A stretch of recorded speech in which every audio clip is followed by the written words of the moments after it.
A leader's Squozen. The 5 keys to leading through the squeeze of leadership. Many years ago, I had a boss, and I was sitting in the office, and she came through the door at a frantic pace, her eyes looking all around the room, speaking to herself aloud, and suddenly she made eye contact with me and said, "I feel Squozen." Now I know that she made up a word. However, at that time, I knew exactly what she meant and how she felt. She was feeling squeezed through all of the expectations, some realistic, some not realistic, from upper management. All of the issues from the clients and customers, and then the regular chaos and pace of the day. So at some point, as a leader, we all feel Squozen, like the room, the walls are all closing in. Now what to do? The first thing to do is to understand your Squozen. Why is this happening? Preferably, why are you feeling Squozen? Is it due to realistic or unrealistic expectations from above? Some you have no control over, some you do. Are you feeling Squozen because you're doing, as a leader, everybody's job?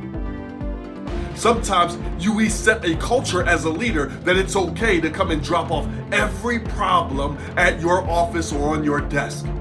And that's not leadership. Are we feeling Squozen because you don't trust your team and it's a poor delegation issue? Are you Squozen and your team is Squozen? Then now what do they need? So understand your Squozen. Why is this happening? Is it happening to you? Is it happening to your team? And then now what's best?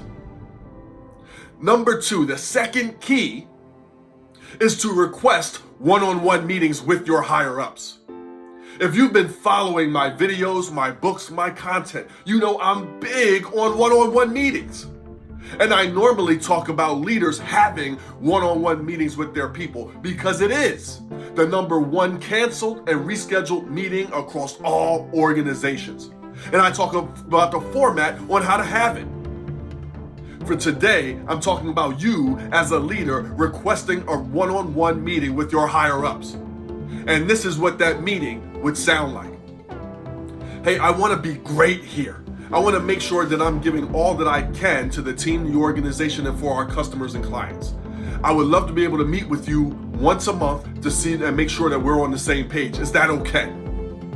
You're going to learn a lot from your higher ups in the organization by their answer. Now, once you have the one-on-one meetings, we always want to start with the positive of the month. Hey, this is what's been going great with my team, for my team, with this individual on my team. This has been our wins. Is there anything more that you need from our team right now? From me right now? Now it's time for the concern. Hey, I was having an issue with this. And always bring a suggested solution with your problem, because that enhances your leadership. And it also may take something off of your boss's plate. Believe it or not, they are as busy as you. We just don't always get to see it. Next, after the meeting, we want to be able to email a thank you, because it also protects your time and your effort and your value. A meeting that wasn't documented never happened. So document it for you, the organization, your team, and your leader. Next, the 4th point, we want to gather and rally. It's the 3rd point, gather and rally. After you've received information back from your higher ups, your boss, and you had your one-on-ones, now it's so important to be transparent with your team about what higher ups, what management is saying good about the team, good about the effort. Maybe what needs to be fine-tuned, and now you're sharing the vision, the expectations, and rules moving forward to create more wins. Number 4, we want to be able to request training. You still feel Squozen and the walls are closing in? Perhaps it's a great idea to ask higher ups for training for you, certain members on your team, or as the team as a whole. Maybe it's leadership training. Maybe it's training on certain processes of what you're currently doing. Sometimes it's too much to ask a leader to drag everybody forward with a training that no one knows that you got. So request trainings for you, your staff, your people, all to enhance leadership and work-life harmony for your organization.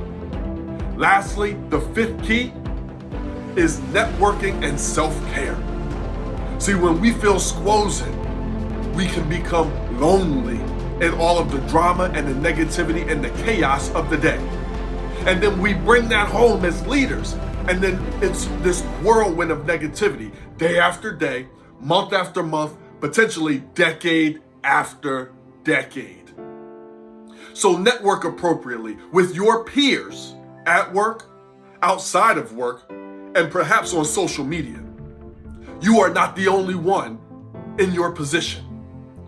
Connect with other positive people. Now that's the trick, positive. So when you go there, we're not negatively gossiping and talking about all of the chaos of the day. We are networking with people at our level and beyond, and we're going to be positive. And we're going to do self-care outside of that. Now, one of two things are going to happen. You may stay with your company. And when you stay with that company, all of that networking and self-care has paid off. Option number two, you may move on because Squozen is not where you want to live. And when you've networked and done self-care and you've spoken positively with ideas and helped build other people up and you weren't gossiping and putting things down, boy, people seem to really like that. People are attracted to someone that's motivated, positive, inspiring, uplifting, and now you become a great referral because it's all about connections. So guys, that's the 5 keys to how to lead through the squeeze of leadership. Understand your Squozen. Request those one-on-one meetings, and now you know how to lead it, even though you may not be the highest tenured or titled person in the room. We're then going to gather and rally the troops and being transparent with them. We're going to request trainings when you still feel Squozen for you, the other members of your team, or a team as a whole. And then lastly, please remember to network and take care of yourself. Guys, I hope that this has resonated with you. More importantly, I hope that you take all of this or something out of it and use for you to enhance not only your leadership and work-life harmony, but that of those that you are leading and within your organization. If you like this, you're going to love everything at youevolvingnow.com. That's YOU evolvingnow.com. I look forward to you finding out more. I look forward to being of value and impact for your leaders, your employees, your teams, and your organization. Guys, until next time, enjoy your evolution.